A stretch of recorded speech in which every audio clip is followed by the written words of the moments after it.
Hello दोस्तों, welcome to Historica. स्वागत है आपका मेरे यूट्यूब चैनल हिस्टोरिका में।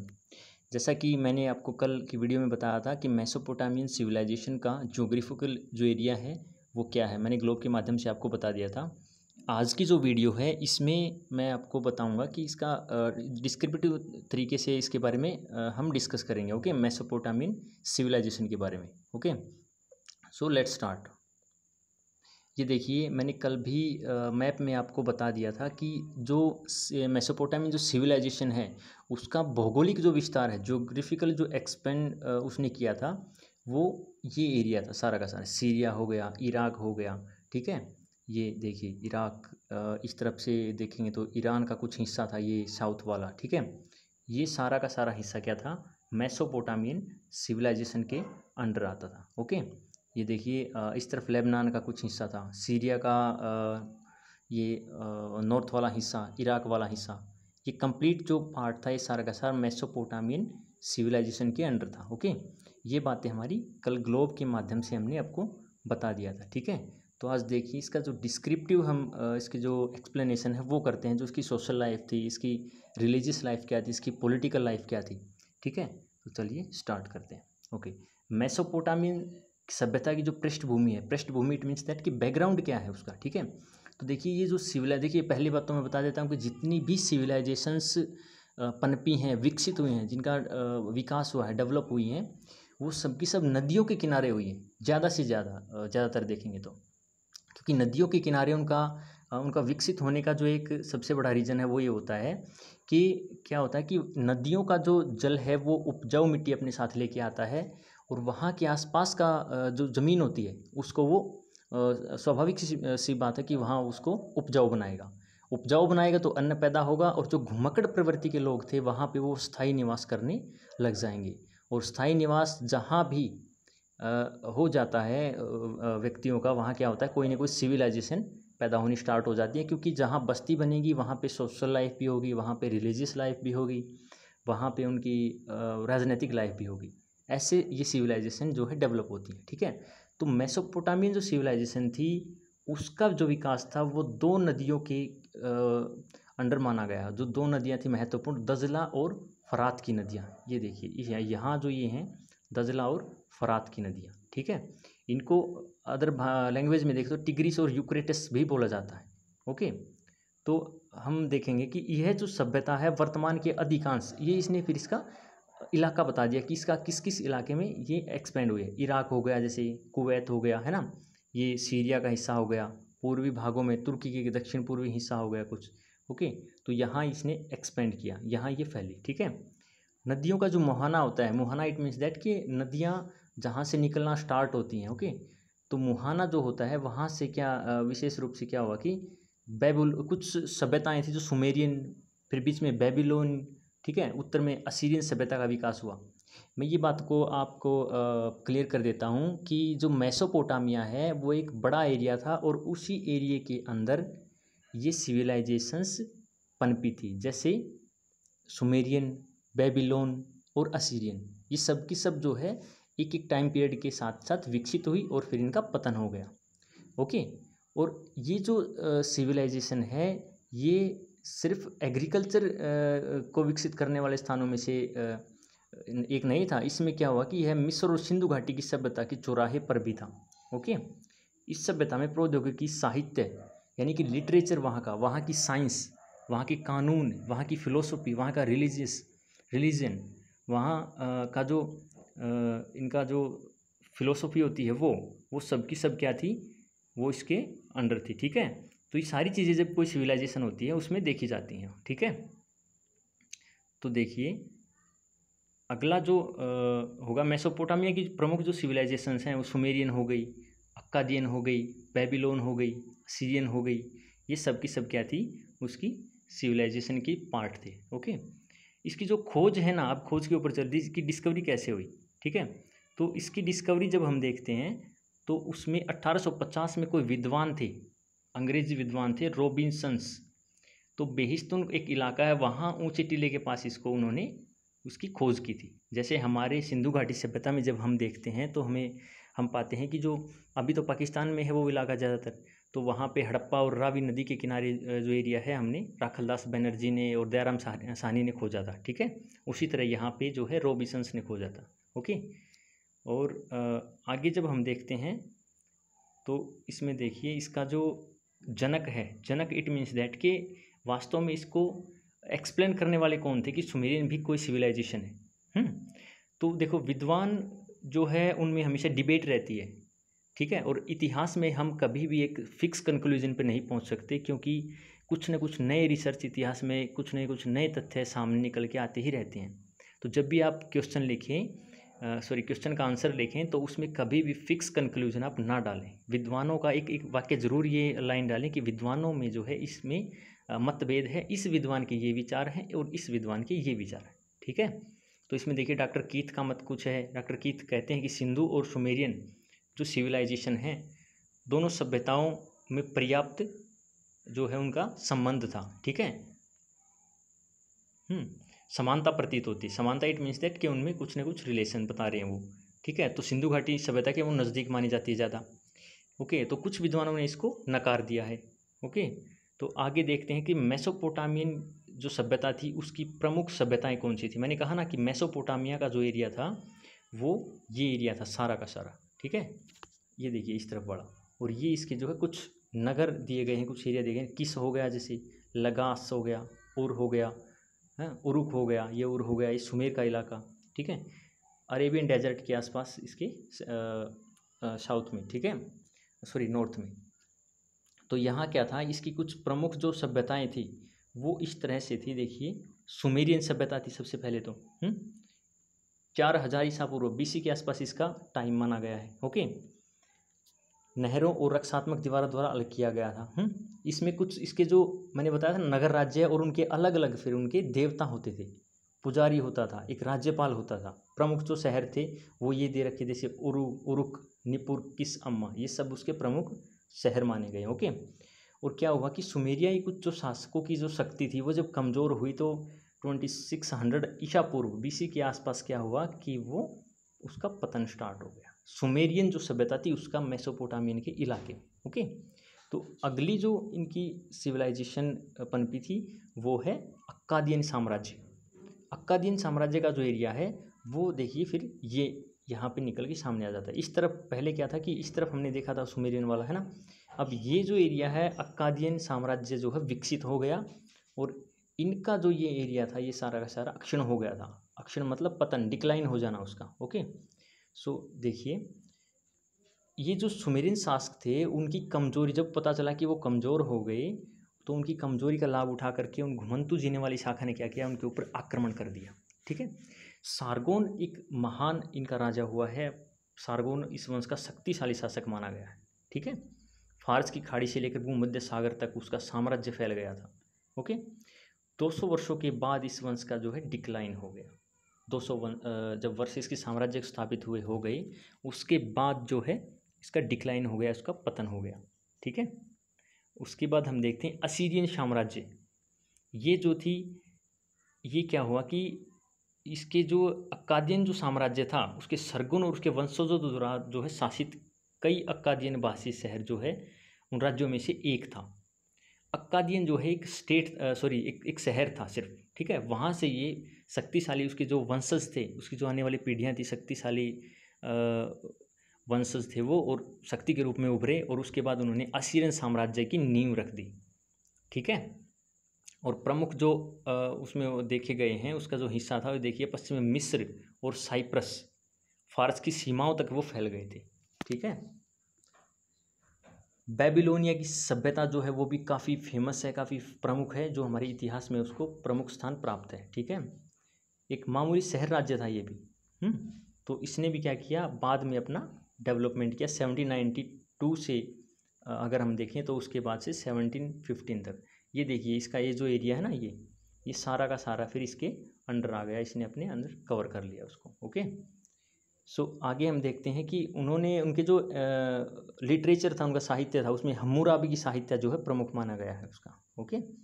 और 300 सिकंदर महान का जब आक्रमण हुआ तो 335 ईसा पूर्व के नियर अबाउट हम देखते हैं कि इस अक्षेत्र पर जो है वो आक्रमण करने के बाद उस वक्त तक शासन कर रहे थे, लेकिन उसके बाद उसका डिक्लाइन हो गया। ओके, उनकी जो शासन एवं न्याय व्यवस्था अगर हम देखते हैं तो क्या है कि मोस्ट ऑफ जो है वो धर्म पर आधारित थी। ठीक है, राजा को ईश्वर माना जाता था।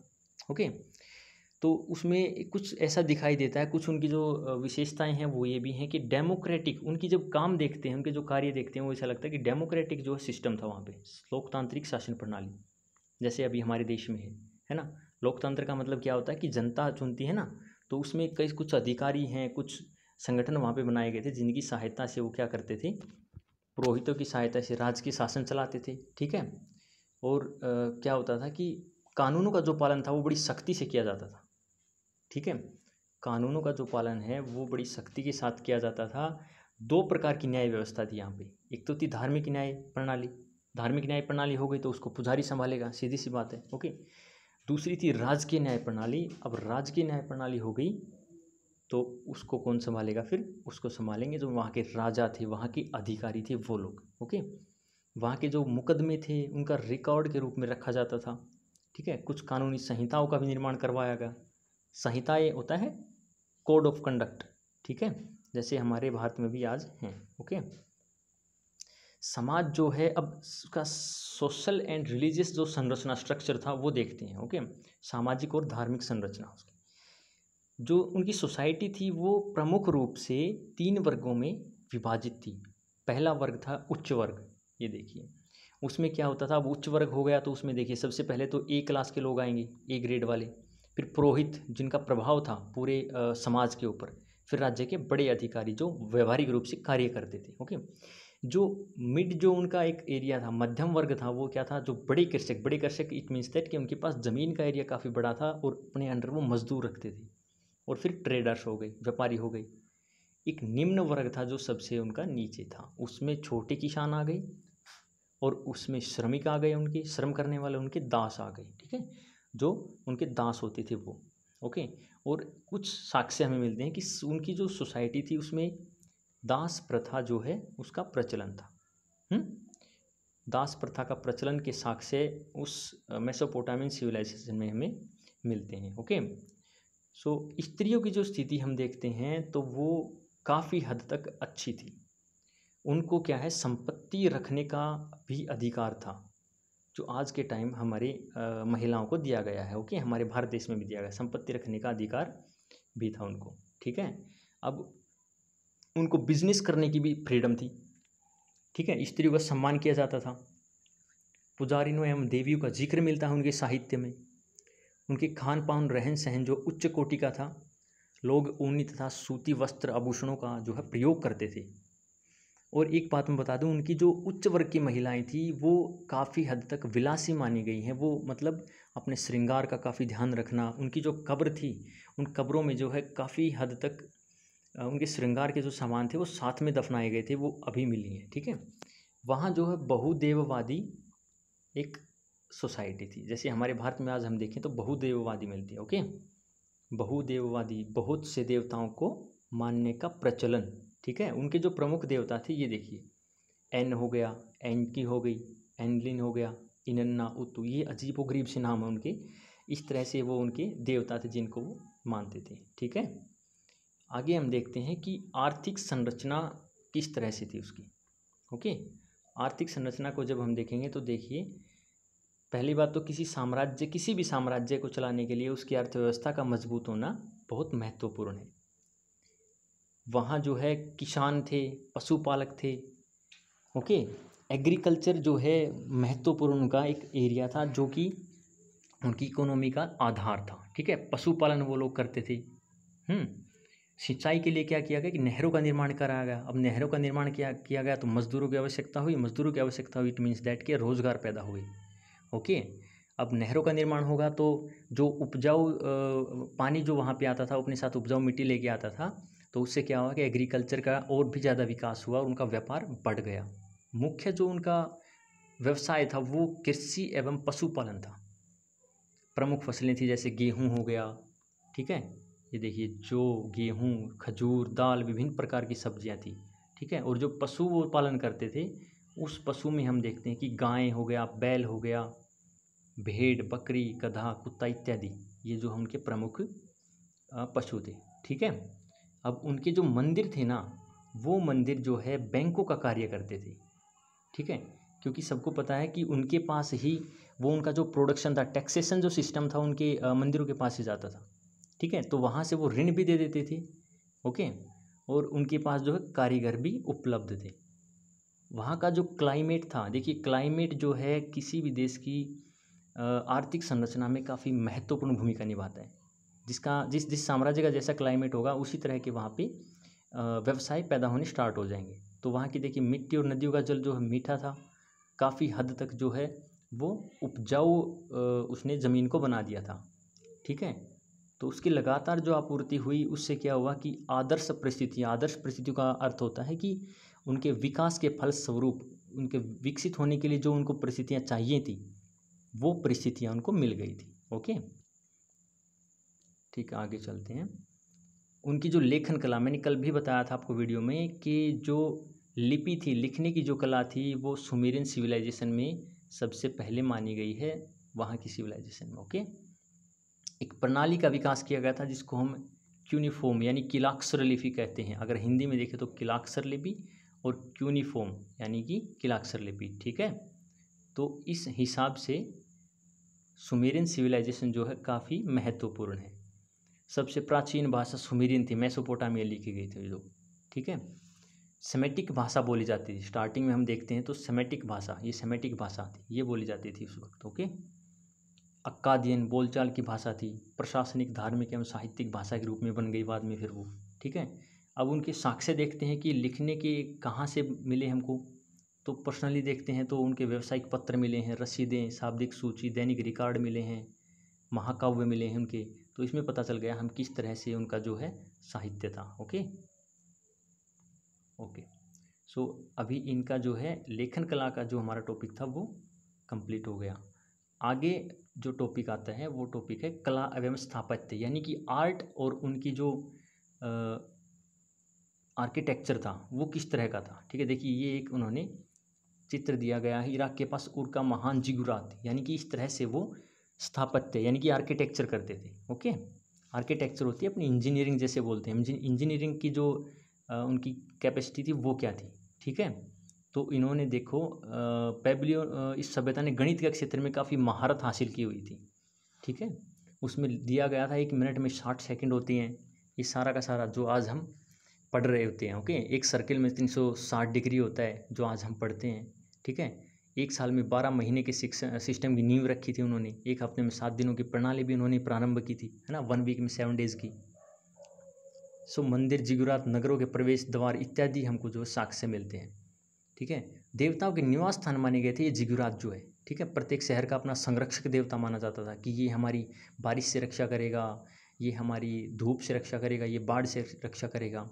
ओके, और मंदिर में क्या होता था, एक बड़ा सा आंगन बनाया जाता था, भंडार कमरे, मतलब वहाँ स्टोर रखा जाता था अनाज वगैरह। ओके, क्वार्टर शामिल थे जहाँ पे वो उनके पुजारी वगैरह रहते थे। ओके, तो आगे है कला एवं प्रौद्योगिकी एवं विरासत, उनकी आर्ट, उनकी साइंस, और उनकी जो है उनको जो विरासत उनकी जो अभी विकसित है, हमें मिली है जो। ओके, वो देखते हैं। तो विरासत उनकी देखिए, प्रौद्योगिकी, टेक्नोलॉजी में देखते हैं तो पहिया। ठीक है, पहिया हो गया, यूनिफॉर्म, ओके, लिपि हो गई, ये अंक गणित हो गया। ठीक है, और इस तरफ देखते हैं तो लिपि सबसे महत्व, यूनिफॉर्म लिपि, जैसे मैंने अभी बताया था। ज्यामिति मतलब ज्योमेट्री। ओके, सिंचाई प्रणाली कैसी थी सुमेरियन सिविलाइजेशन की, नावें बनाते थे वो लोग, कैलेंडर, कांसे के औजार मिले हैं, सैन्य प्रौद्योगिकी यानी कि तीर, तलवार वगैरह, जो उनका पूरा का पूरा सैन्य सिस्टम था। ओके ओके, सो अभी देखते हैं कि इस सभ्यता में जो है बर्तन, मूर्तियाँ और बहुत सी चीज़ें मिली हैं। ठीक है, ये देखिए विरासत में देखते हैं कुम्हार की चाक से प्रेरित पहिएदार वाहनों का आविष्कार, लेखन प्रणाली, खगोलीय एवं गणितीय ज्ञान। विरासत इट मीन्स दैट कि हमें जो उनसे प्राप्त हुआ है, हम जिस चीज़ का उनके कारण फ़ायदा उठा रहे हैं, हम आज उसके कारण जो है अपनी सोसाइटी को चला रहे हैं। ठीक ठीक है, ये विरासत में हमें मिली हैं। जैसे हमारे माँ बाप से कई बार हमें विरासत में संस्कार मिलते हैं ना, इसी तरह से क्या होता है कि उस सिविलाइजेशन से विरासत में हमें जो है संरचनाओं का आविष्कार जो है वो मिला, वाहनों का आविष्कार, लेखन कला क्या है, पैदल सेना किस तरह से काम करेगी, ओके, वैध कानूनी अधिकार किस तरह से हैं, जानवरों को पालतू बनाने की कला क्या है। ठीक है, तो ये थी आज की वीडियो में, बस इतना ही।